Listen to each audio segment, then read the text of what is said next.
Hey everybody, Ann here, just sitting out on the porch, and I'm waiting for a chicken to come home that got out last night when I was collecting Seth and Selena's chickens. I held that back hairdo and one black copper Moran. Well, the black copper Moran got upset when I was collecting the chickens and she flew out, and neighbor dude's kids came over and tried to help me get her, but it was getting dark and she went up into the woods off of this side of my house and I couldn't find her. I got a flashlight and I went up into the woods after the kids left, and so she's still up there, but I know that she's okay because this morning I heard her crowing like a rooster up in those woods. And so I went up there and she's perfectly fine, but she's just scratching around and she won't come out of the woods. So I'm just going to sit here and keep my fingers crossed that she comes out. Anyway, I moved my solar because I want to get the running water installed. I need to get that, and there's not enough room for all of it up here. So I moved them back out to this side of the tiny house, and I built a little mount thing. Very basic, so I'll show you that too. And my garden is winding down, but it's still producing. So let me show you what's going on.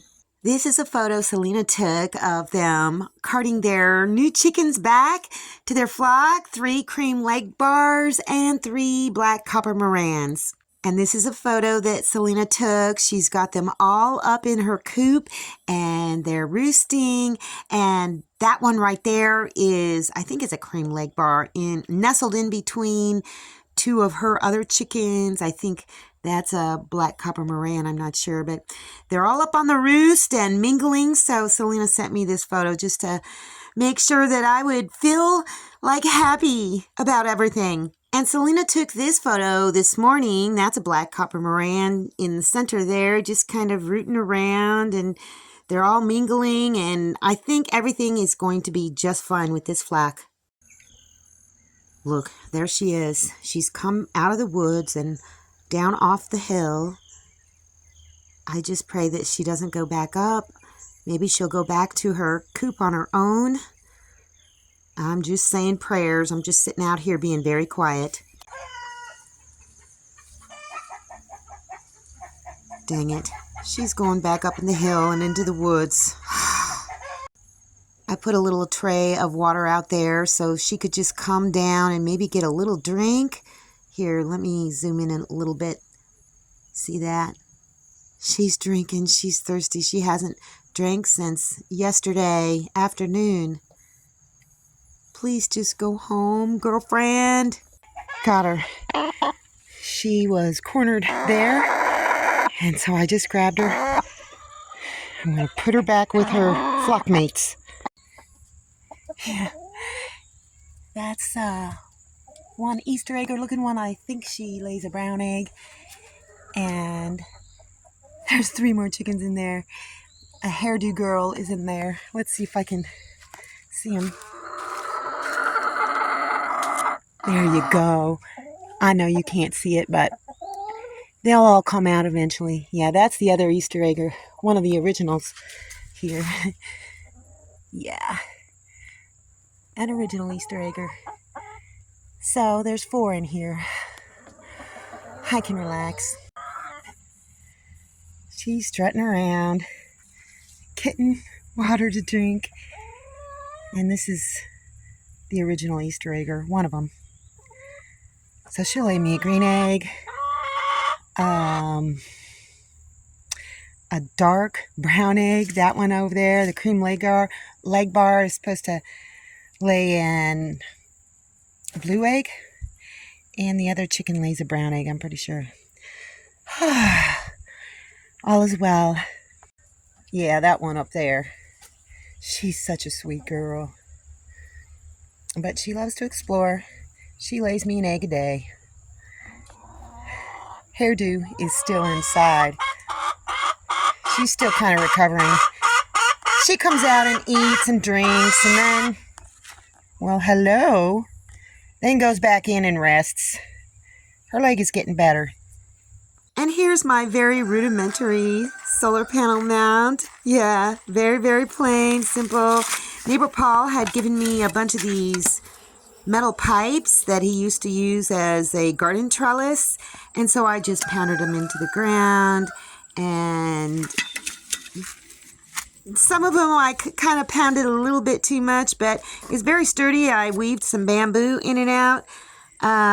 Yeah, that's just a pallet. It's just a pallet, and it's just leaning up against there. The solar panels aren't even connected to it, and that right there is just to keep them from sliding down more. And I do have a fourth Renogy panel, but its extension is too short, so this one has a longer extension, so I was able to hook all four of these together, and it works just fine for now, but I need to get some NC4 connectors and some cable and make it longer so that I can put the fourth one up. And it just goes through the window just like before.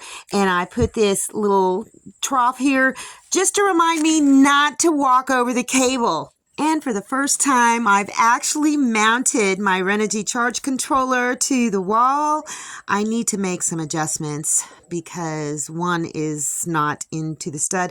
But I was able to get the cables down through the shelf, and the batteries are down below there. I just got a couple of pieces of scrap wood for Neighbor Dude's yard and put them on top just to kind of protect everything, and put a couple scraps over there. I'd eventually like to get something to kind of like, house it in, case it in a little bit better, just that I can lift off. But it is working really, really good. The inverter is down up underneath it there as well. But they get a lot of sun out here, especially during the winter. So it's working just really, really beautifully. And this is the only remaining butternut squash, and it's getting eaten up by something, so I'm going to go ahead and harvest this so it doesn't get totally destroyed.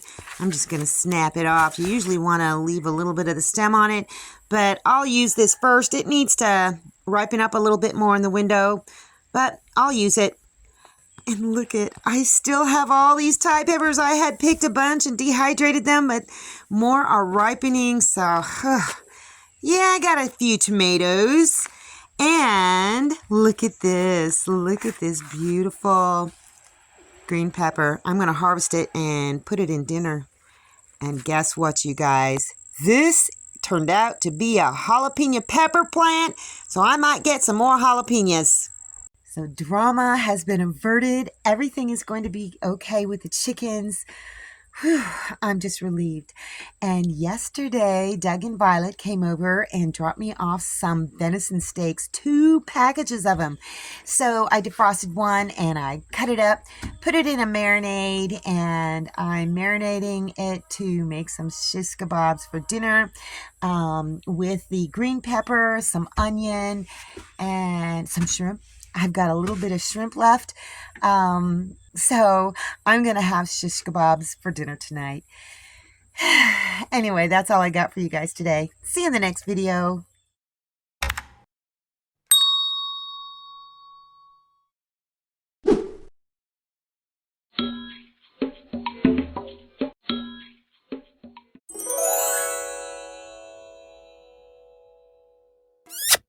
Thanks for watching, everybody. I hope you enjoyed the video. Make sure you like, subscribe, hit the bell, and y'all have a good one.